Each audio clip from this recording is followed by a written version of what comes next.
Welcome to our last lecture, which is conclusion, decreasing cost, increasing profit.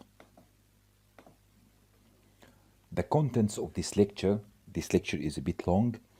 The contents are executive summary, why is the organization overspending in software, what is the cost of non-compliance, the hidden cost of inefficiency, how to take control of software spend, measuring the return on investment, making the investment, first step. Executive summary. The key business stakeholders are thinking to decrease business costs and increase profit. They probably reviewing an organizational operational costs, sourcing cheaper manufacturing materials, and increasing the price of their products. What about the hidden expense of mismanaged software? There are three main angles to consider: software overspend, non-compliance, and inefficiency. Software overspend. Software consuming up to 35% of an IT budget, according to McKinsey, and most organizations overspending on software by up to 30%, according to Gartner. An example: the average spend per year per PC is $500 and per server is $2,300. So if you have 5,000 employees and we just focus on PCs, that's $2,500,000 spent on software each year. If you then apply a more conservative 20% overspend, that works out at 500,000 of wasted budget or even profit. Non-compliance. The direct cost of software is not the only saving point. According to recent license dashboard survey, a leading SAM tool provider, 59% of all respondents had received a software audit request in the last 2 years. And Gartner state that the average cost of an audit is $500,000. That the financial cost of being non-compliant is significant. Inefficiency. There is one other cost-saving perspective to consider, which is process efficiency. When you consider the multiple stakeholders in the process, end users, IT, software asset management, procurement, finance, and software resellers, it's easy to see how things can get out of control. Most organizations are typically over-licensed for 60%, according to Gartner, of their software, and under-licensed for 30%. The answer to taking control is software asset management, or SAM. Why is organization overspend on software?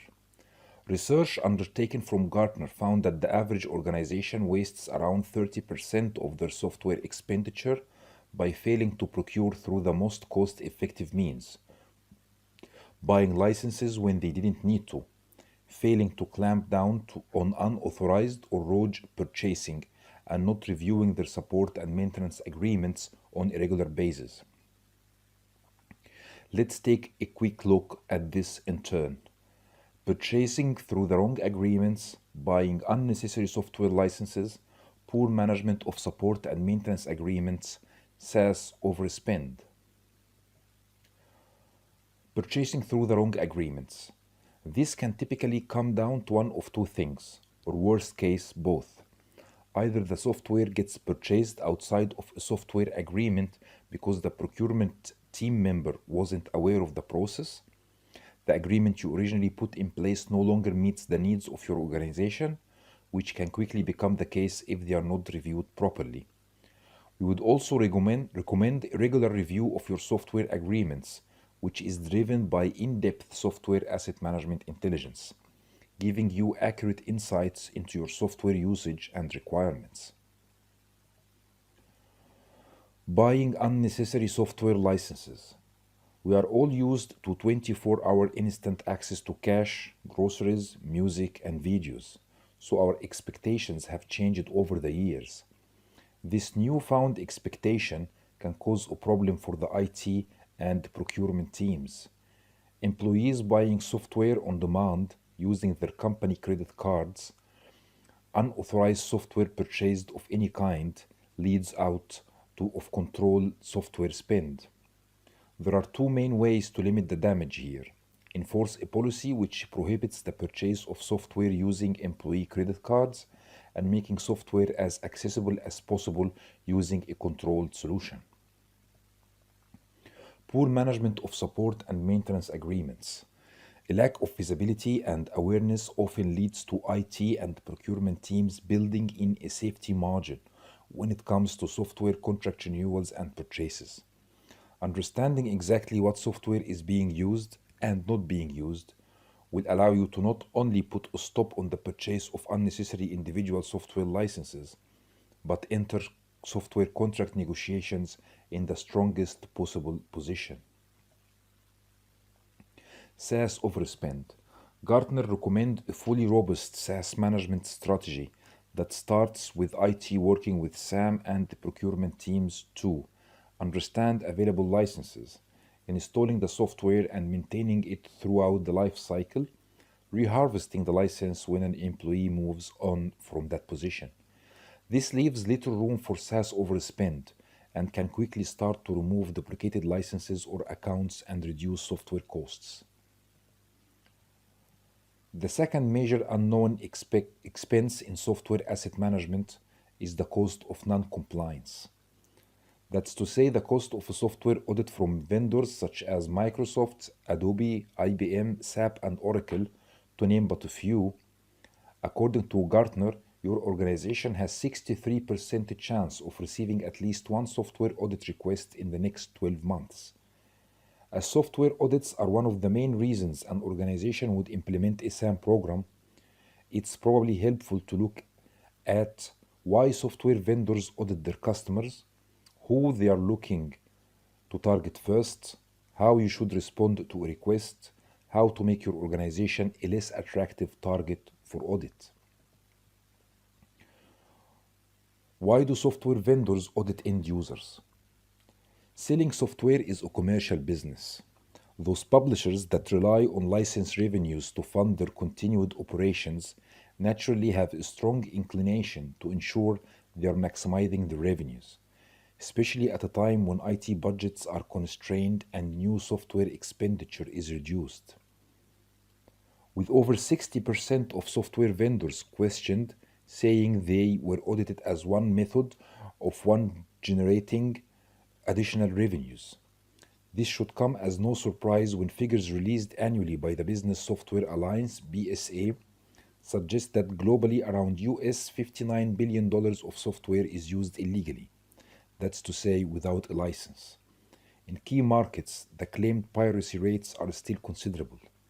For example, 20% in the USA, 27% in the UK, and 24% in Australia. How do vendors decide who to audit? For most software vendors, there is a simple set of criteria that determines which organizations receive an audit request. As you can see from the graph, 80% of the audited customers had inconsistency in purchasing. 60% had a history of poor compliance. 60% has big size. More than 30% has gone through mergers and acquisitions, and less than 20% have a global footprint. How to make an organization a less attractive target for audit? The measures described below will help you both avoid arousing suspicion with vendors while also equipping you with the tools to start proactively managing software and realizing tangible savings. First, use volume licensing agreements where appropriate to avoid inconsistency in purchasing. Second, improve record keeping and centralize contracts to be aware all the time of the purchase licenses and your current entitlements. Define and document policies on software, who gets what. Define and deploy standard software builds. Deploy an inventory solution to accurately monitor deployments. Record licenses centrally and reconcile against usage. Prepare ELP statements or effective license position statements on a regular basis. Negotiate audit clauses in license contracts. For example, 60 days written notice at least. The hidden cost of inefficiency. Inefficiency is difficult to quantify, but we all know the costs exist. If we consider one of the main inefficiencies in SAM to be poorly managed software requests, because it can involve a number of stakeholders and often requires end users to follow up, being realistic, probably more than once. 73% of 1,000 USA and UK IT professionals said they had to call or email the internal IT help desks to get the applications they need, while 40% said they had to change their initial request, and 15% said they never received the software they required. During the 2020 ITAM community survey, we found that only 17% of organizations would describe their SAM strategy as being dynamic, fully robust, that effectively manages each piece of software throughout their life cycle. This means that 83% of organizations are inefficiently managing the software within their IT state. How to take control of your software spend. First, set your SMART objectives. Second, rely on managed services. Third, choose a simple but strong strategy. Set your SMART objectives. Set specific, measurable, achievable, realistic, and time-bound objectives is a key first step. We would recommend objectives such as reduce software spend by 20%, have the ability to demonstrate an accurate compliance position within 1 week of a request. Relying on managed services. And here we recommend SAM managed service. For SAM, to get a SAM managed service, usually you get it for fixed annual fee, and the delivered outcome is the vendor ELP report or the vendor effective license position reports. And the return on investment is approximately, in average, 30% saving annually. And the reporting structure must be rigid, and the reporting format must be Excel sheet describing all the entitlements and licenses you have. And there is also a report describing the utilization of these licenses. Flexibility and agility in your SAM service. SAM team consultants provide your organization with cost-saving or risk mitigation outcomes every month. Producing fast, effective license position documents for each vendor to target specific areas of your IT state for optimization or risk reduction. Planning your SAM service in monthly sprints allows your organization to react swiftly to unforested events such as vendor audits. Choose a simple but strong strategy. Stage 1, recognize. Identifying what exactly is in your state. How many PCs and servers does your company own? What software is installed on your devices? What is the software usage? What is your environment complexity? Where is your license evidence? Stage 2, optimize. Once you have established your current license position, you can start to make the most of it by focusing on the gaps you have identified in stage 1. You can start to optimize your usage and entitlement to really start saving money. Stage 3, control. Measuring return on investing. Listing some metrics. Reduce illegal and financial exposure up to 20% savings per year. Make more informed purchasing decisions, thus reducing the risks of overspend. Reduce over-deployment of software. 60% of license compliance issues start at deployment. Increase staff productivity. Reduce total cost of ownership by 40%. Reharvest or reuse licenses when devices have been decommissioned. 20% of software purchasing each year could have been avoided. Archive your license evidence. Most organizations lose up to 50% of their evidence and therefore are subject to repurchasing the same licenses if they are scrutinized by the vendor. Streamline SAM processes. over 80% of the required management tasks can be fully automated.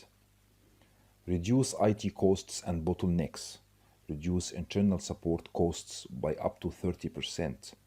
Increase competitive advantage by responding to staff's business requirements more efficiently. Making the investment. First step. It's rare for software asset management to be atop of any organization's priority list. Why?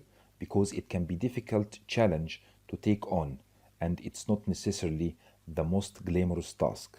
We beg to differ, however. Have you seen our new graphs and charts?